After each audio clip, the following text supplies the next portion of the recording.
Today, the story I am going to tell you is about a conman, and not an ordinary conman, but someone who committed everything from casino fraud to insurance fraud. And from making fake casino coins to even American dollars, this conman was so cunning and clever that he grew marijuana at his place and also kept cocaine.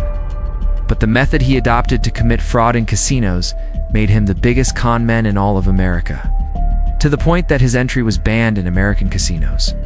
You will be shocked to know that this man kept carrying out these frauds till the age of 75. And whenever the police arrested him for any fraud, he would tell them some reason. That would leave them stunned. This story has many frauds and many scams, because of which several shocking twists come up. And because of this con man, the entire casino systems of America had to be changed. So who exactly was this con man? Were the frauds and scams he carried out throughout his life? How were these frauds exposed, and how did he get caught by the police? This is, in itself, a very astonishing and thrilling tale. The story begins in the city of Atlantic City, New Jersey, where on a night in December 1996, Eamon enters a casino so that he can win US dollars and enjoy his holidays. While he was playing games on the slot machines, two police officers came to him and told him to quietly move away from the slot machine counter and come with them. The two police officers took him to the parking lot where his car was parked, and as soon as they opened the trunk of his car, their eyes went wide open. The two officers saw that his bag contained thousands of dollars worth of fake casino coins, duplicates of the coins used in every casino in Atlantic City. These coins looked so real that even in a lab test they were difficult to detect. This is the story of a man named Louis Colavecchio, who started off with small scams, but went so far into committing frauds that he never looked back. And that is exactly what led to his capture. Louis was born in 1942 in Rhode Island. Since his parents were Italian, his father, Benedict Colavecchio, had moved his entire family from Italy to America long ago. After moving to America, Louis's father opened a tool shop because it earned very well. He opened 2 more shops, and life was going very well for them. Louis had 3 siblings. He was the second child. His elder brother Ronald later became a priest in the church. His younger sister married a rich man.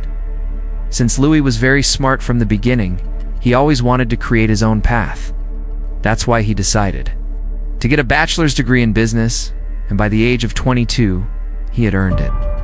Louis was the first child in his entire family to graduate, but since his father was a businessman, Louis always wanted to be like him. At that time, the jewelry business was growing very fast, and that's why he opened a jewelry shop in the market named Trow Jewelry. For the first 5 years after opening the jewelry shop, he didn't earn much. But as his shop gradually became famous among people, he started earning very good money. Soon, he earned enough to buy his dream house for $30,000 in those days. A huge amount. This house was in a very posh area, looking at the lifestyle of his neighbors. Louis also got used to living such a life, something that later cost him dearly. Louis's house had a tennis court and a swimming pool. Near his house was also a golf course, where he often played golf with his neighbors. Life felt like a dream that he never wanted to give up. Meanwhile, his shop and his life were going very well. But then one day something happened that forced Louis to become the biggest con man in America. One morning, Louis was working in his shop when 2 robbers entered.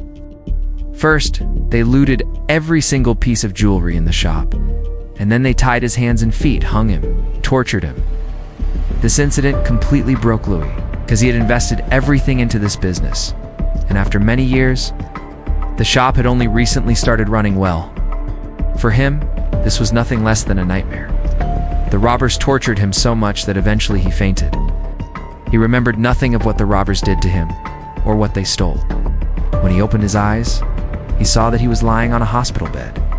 When he regained consciousness, his family told him that everything he had built over the last 10 years was gone, all taken by those 2 robbers. Hearing this, Louis started crying. Now, there were only 2 questions in his mind. First, how would he now make a living? Second, how would he live the luxury life he had become used to? While the police began their investigation after the robbery, Louis filed for bankruptcy. His company was shut down. After this incident, Louis went into depression for some time, but he did not lose courage and decided to start his business again. This time, took a loan from the bank and opened another jewelry shop named Diamond in the Sky. This was the shop from where Louis's journey to becoming America's biggest conman began. In this shop, he started selling expensive diamonds and costly jewelry. But this time, he was very cautious. So, he had very tight security both inside and outside the shop. This shop also started doing well. There were always customers in his shop, which made other shop owners suspicious. What kind of diamond was he selling that they couldn't sell? Their suspicion grew even more when they saw a black-colored board outside Louis's shop, which said that any work would be done only by appointment. But it wasn't mentioned that the work was related to jewelry.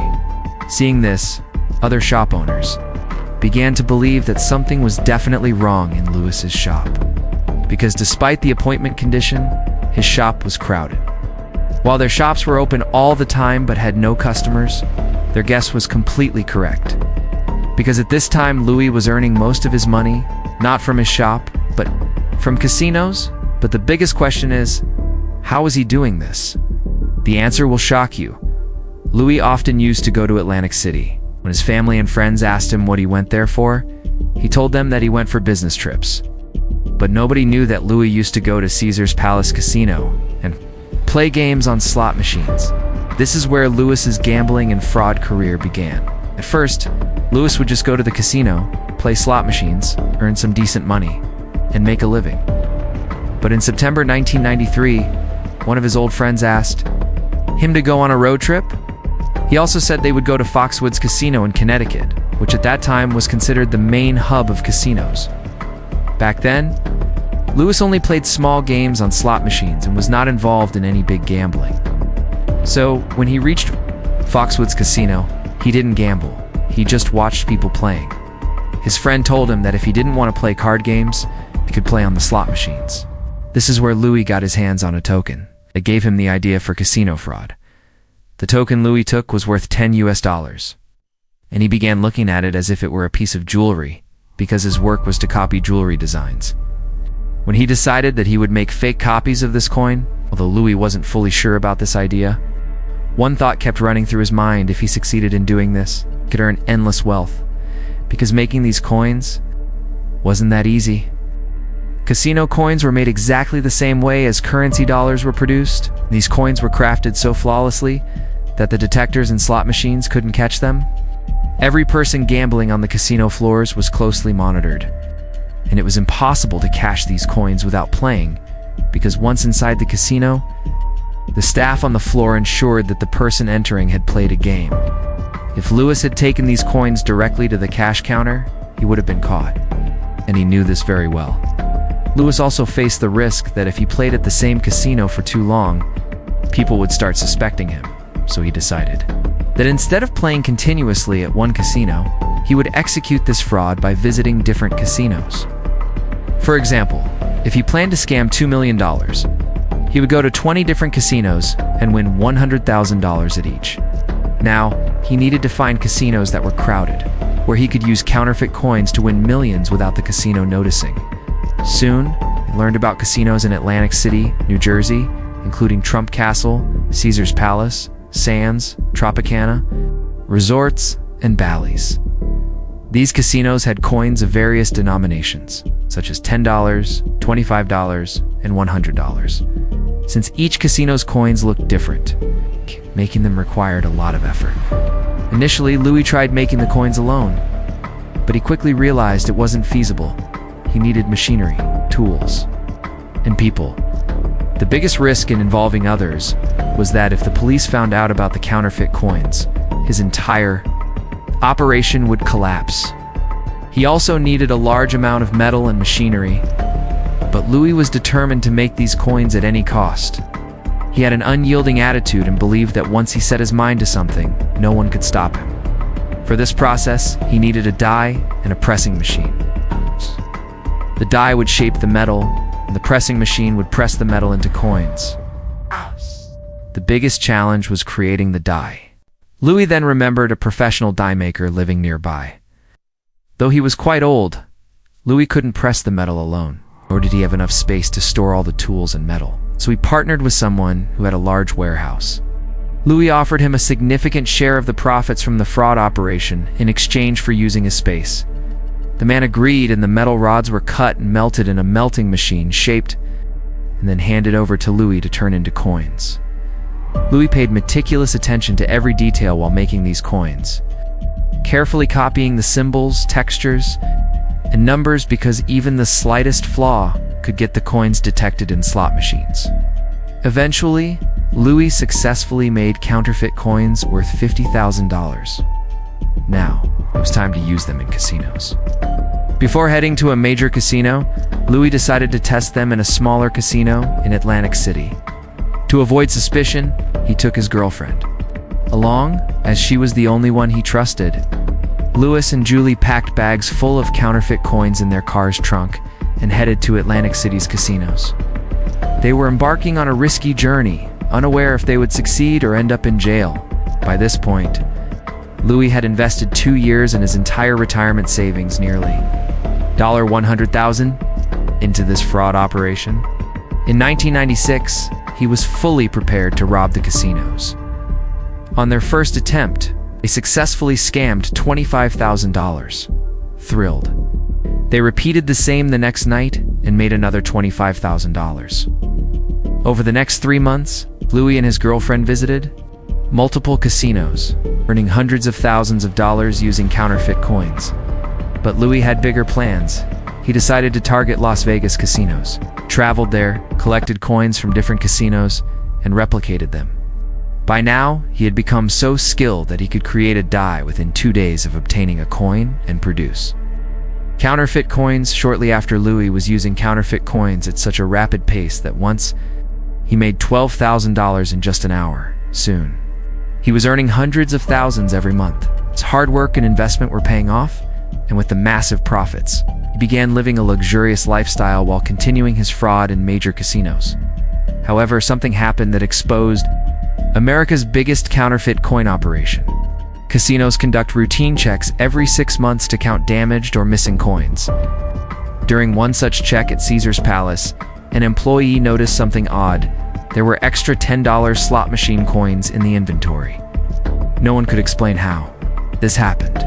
The casino owner reported this to New Jersey's gaming enforcement team, who launched an investigation. They discovered that the extra coins were high-quality counterfeits used in slot machines. Detecting the difference was nearly impossible. The team alerted other casinos in the area, prompting them to check their coins. One by one, casinos found excess counterfeit coins in their inventories. None could explain how these fake coins had entered their systems. Surveillance footage was reviewed and security was heightened to catch the culprit. Unaware of this, Louis and his girlfriend returned to Caesar's Palace to continue their scam. This time, Louis became more cautious. Instead of carrying counterfeit coins in his car, he had someone else deliver them outside the casino to avoid suspicion. On one weekend, luck was on his side, and he escaped detection. But the following weekend, when he visited 2 casinos, his behavior raised suspicions. Surveillance footage showed a man, Louis, losing $3 due to a machine malfunction, but not complaining, something unusual for a gambler. Security opened the machine and found 200 counterfeit $10 coins. The police were informed and the footage was handed over. Despite 48 hours of investigation, the police couldn't identify him. Later, Louis returned to Caesar's Palace and used counterfeit $10 coins, drawing security's attention. They monitored him for hours, tracking which machines he used. After he left, they checked those machines and found more counterfeit coins.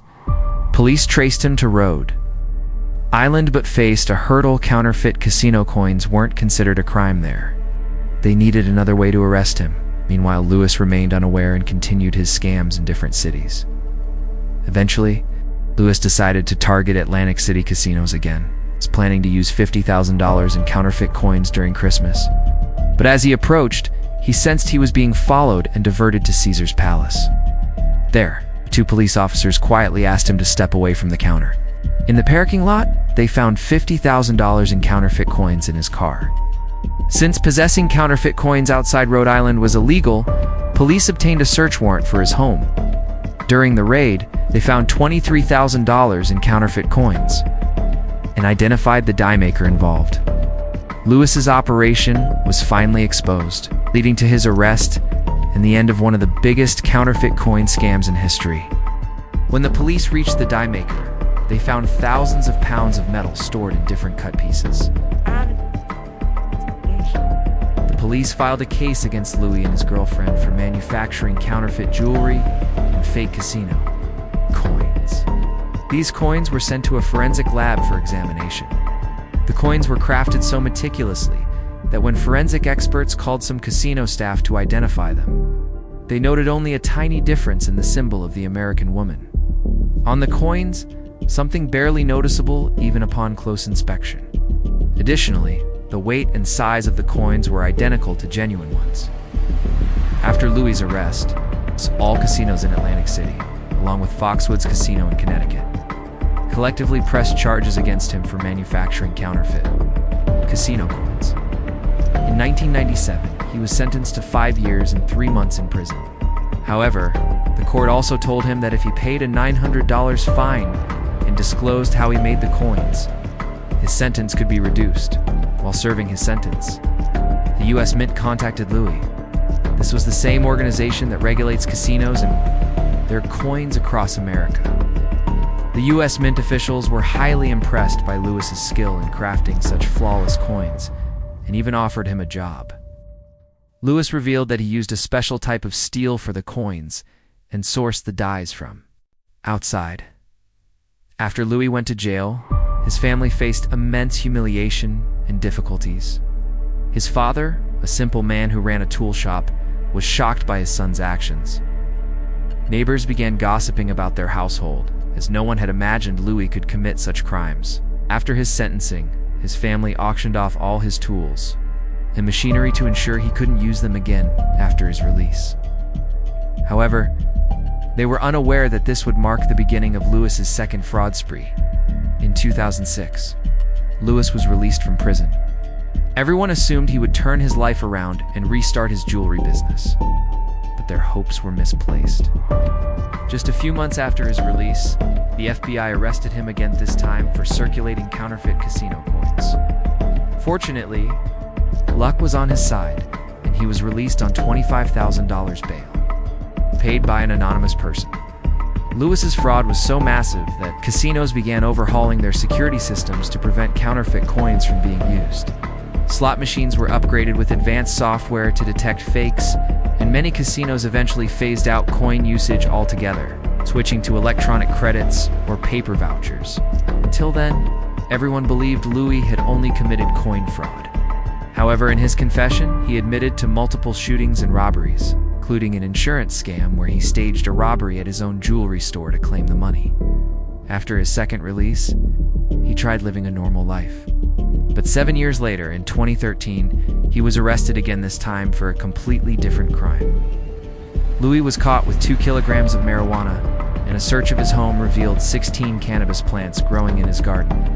He claimed to have a license for cultivation and even showed it to the police, nearly escaped. But during the search, officers found cocaine, for which he had no explanation. This led to his third arrest, resulting in a 6-month jail term. But even this sentence didn't change him. After 3 stints in prison, he became more cautious.